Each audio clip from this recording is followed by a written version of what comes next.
Stop everything, because what you are about to hear isn't just shocking, it's horrifying, it's surreal, it's the kind of nightmare that no one could prepare for, and yet a cartoon, a yellow-skinned parody of reality, seemed to sketch it out long before the moment ever arrived.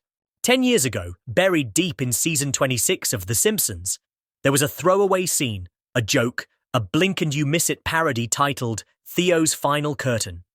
In that 2015 episode, the animated version of Theo Huxtable, forever the sitcom son of America's 1980s nostalgia, was walking along a sunlit beach with his daughter. A ball drifted into the water. He waded in to get it. Bart, lazy on a towel, muttered, "That guy is going to swim too far." Lisa, ever the observer, whispered, "That's Theo Huxtable. Don't you know who that is?" The crowd laughed. It was satire. It was harmless.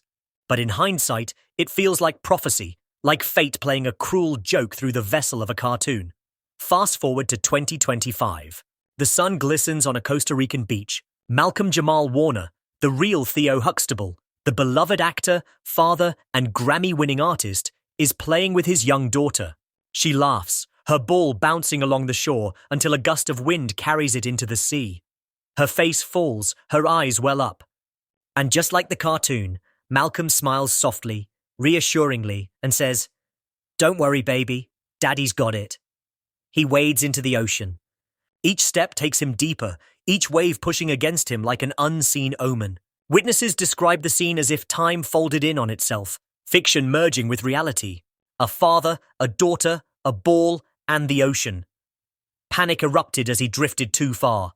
Lifeguards sprinted, surfers paddled furiously. 2 vacationing doctors dove in, abandoning their umbrellas, fighting against the rip current. The beach turned to chaos.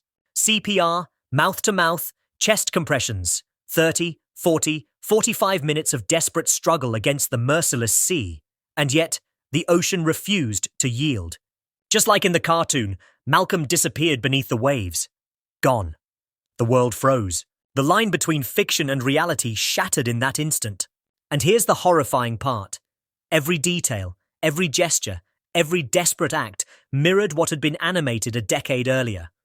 People began asking the unthinkable. Did The Simpsons see this coming? Was it coincidence? Or something darker, stranger, something beyond explanation?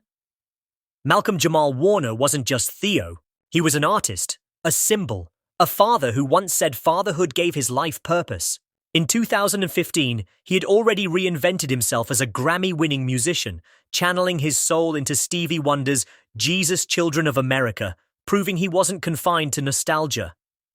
He was depth, voice, and artistry incarnate, and in 2017, fatherhood completed him. He told interviewers his daughter gave him meaning beyond fame, beyond music.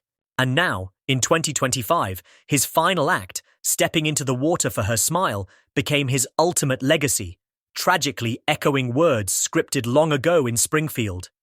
You're not just someone's son anymore, you're someone's father. The parallel is unbearable. Children screamed, parents cried, the waves crashed indifferently. The sky above glowed cruelly indifferent.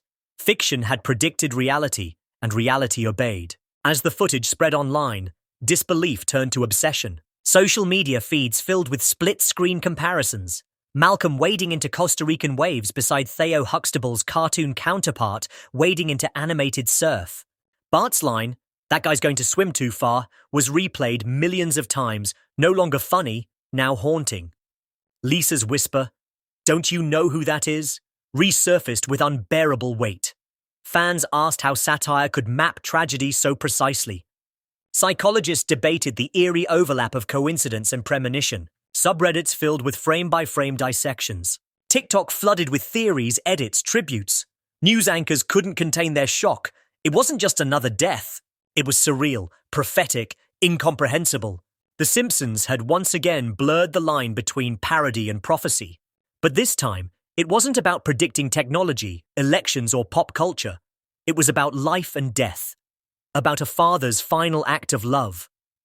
The surreal horror deepened when people replayed Kent Brockman's fake breaking news from 2015. Former sitcom star pulled under by cartoonishly strong current while attempting to retrieve a ball. It was satire then. Now it reads like a transcript ripped from reality. Moe's cartoonish leap into the water to save Theo mirrored the lifeguards, surfers, and doctors on that Costa Rican beach who fought to bring Malcolm back. Suddenly, what once drew laughter brought silence, goosebumps, tears. Every detail had a real-life counterpart. And as tributes poured in, grief spread across the globe. Eddie Griffin called him a warrior, a teacher, a brother. The world was still reeling when the videos began flooding the internet. Clips of Malcolm's final moments on the Costa Rican beach spread side by side with the 2015 Simpsons episode. Frame by frame, people compared the eerie precision, the ball drifting away, the father stepping in, smiling for his daughter, the ominous warning from Bart, the desperate attempts to save him, the tragic vanishing beneath the waves. Social media didn't just mourn, it exploded in disbelief. Hashtags like Buleti Final Curtain and Eggy's Cartoon Prophecy trended globally. Fans shared memories of growing up with Theo Huxtable, laughing and crying with him, and now crying for the man behind him. Comment threads filled with grief and fear. I watched this episode 10 years ago and laughed. Now I can't stop crying. How could they predict this? The parallels weren't just eerie, they were unbearable. Locals in Costa Rica described the scene as a nightmare. Tourists screaming, lifeguards diving, surfers fighting against rip currents, doctors performing CPR on wet sand under the scorching sun. One lifeguard whispered in shock, "He vanished in seconds." It was like the ocean refused to let him go. Two doctors admitted, "We tried everything, but nature decided otherwise." The descriptions matched Moe's cartoonish leap, Kent Brockman's fake news, Bart's throwaway line. The laughter of 2015 had morphed into the horror of 2025. But the tragedy isn't just in the act itself, it's in the cultural void left behind. Malcolm wasn't just Theo. He was an artist, a poet, a musician, a father. He was a man who transformed his childhood fame into meaningful artistry. His Grammy-winning spoken word collaboration proved his voice resonated far beyond sitcom nostalgia. He was living proof that reinvention, growth, and depth were possible in Hollywood. And yet, his end became the cruelest echo of his fictional counterpart. The Simpsons had once again blurred satire and prophecy, but this time the price was too high. The internet tried to make sense of it. TikTok videos dissected every frame. YouTube deep dives speculated on The Simpsons. Mystical foresight. News panels debated coincidence versus fate. Some claimed it was evidence of simulation theory. Others argued it was collective memory bending reality. But for Malcolm's family, there was no theory, only grief. His daughter's cries on that beach became the eternal soundbite of tragedy. His wife's devastation became the cruel headline. And for millions who grew up with Theo, it felt like losing a piece of their own childhood. Social media tributes poured in from celebrities and everyday fans alike. Photos, clips, stories, each one painting Malcolm as more than a sitcom son. He was a man who grew into artistry, fatherhood, and meaning. He was a symbol of resilience, of black excellence, of the power to rise beyond a character into something deeper. And now, his death feels like it was storyboarded long before it happened. The Simpsons didn't just sketch a parody. They captured the mechanics of love, sacrifice, and tragedy. They drew the outline of a father willing to risk everything for his child's fleeting smile. They foreshadowed the cultural grief of losing someone who had grown into a symbol larger than life. And as the world looks back, the episode now feels like a tombstone disguised as satire. Malcolm's death is more than tragedy. It's surreal, poetic, horrifying. It's a collision of fiction and reality, art and fate. The cartoon frame and the real footage overlap so precisely that it feels scripted, inevitable. And as people scroll, rewind, dissect, and mourn, one truth resonates louder than all the theories. Malcolm Jamal Warner's final act was love. Pure, selfless love. And whether or not The Simpsons saw it coming, his legacy now stands as immortal, unforgettable, and terrifyingly entwined with the eerie glow of a cartoon prophecy. The beach in Costa Rica has become a place of pilgrimage. Fans leave flowers in the sand. Parents hug their children tighter. Strangers look at the waves differently, as if they now hold secrets beyond human comprehension. And around the world, one question refuses to die. How could a cartoon predict this? No matter the answer, one fact remains unshakable. Malcolm Jamal Warner is gone. His final act was for his daughter, and The Simpsons may have drawn his destiny a decade before it unfolded. This isn't just coincidence. This is prophecy, satire turned scripture, and a haunting reminder that sometimes life imitates art in the cruelest, most devastating way imaginable. The shock didn't fade with time. It deepened, it spread, it mutated into something larger than tragedy. By the third week after Malcolm Jamal Warner's death, the conversation wasn't confined to grief. It had exploded into a cultural phenomenon, a collective obsession with what people were calling the most terrifying Simpsons prophecy of all time. Conspiracy theories multiplied overnight. Forums lit up with claims that the writers of The Simpsons had access to classified knowledge, that they were insiders in Hollywood's hidden networks, or worse, that they were tapping into something supernatural. Others pointed to simulation theory. If we live inside a constructed program, then maybe the script was already written and The Simpsons was simply a leak in the code. Frame by frame, fans continued to dissect Theo's final curtain. Some swore the animators slipped in hidden messages, a lifeguard's whistle, the color of the waves, a background clock frozen at 4:45, eerily close to the 45 minutes of CPR performed on the beach in Costa Rica. Theories turned the episode into scripture, analyzed like prophecy. TikTok creators filmed tearful reactions.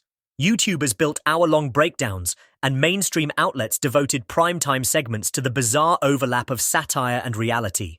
News anchors asked with trembling voices, "Are we watching coincidence, or are we watching destiny?" And yet behind the noise, the grief remained raw.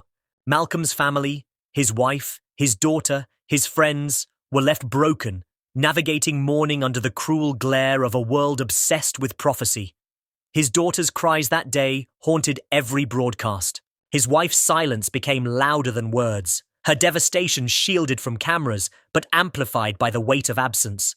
For them, this wasn't a cartoon prophecy. This was a life shattered, a father gone, a family destroyed, and that pain deepened as strangers treated their grief like entertainment. Still, others tried to honor Malcolm beyond the eerie parallels. Fans organized online vigils, streaming clips of his Cosby Show moments, his Grammy performance, his spoken word pieces, his interviews about fatherhood.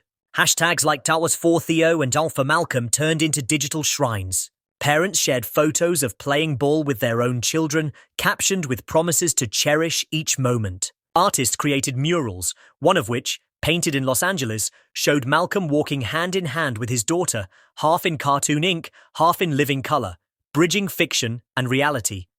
But the obsession with the prophecy never faded. Even celebrities joined the speculation. Actors admitted they rewatched the episode and couldn't sleep. Musicians tweeted that life had never felt so scripted.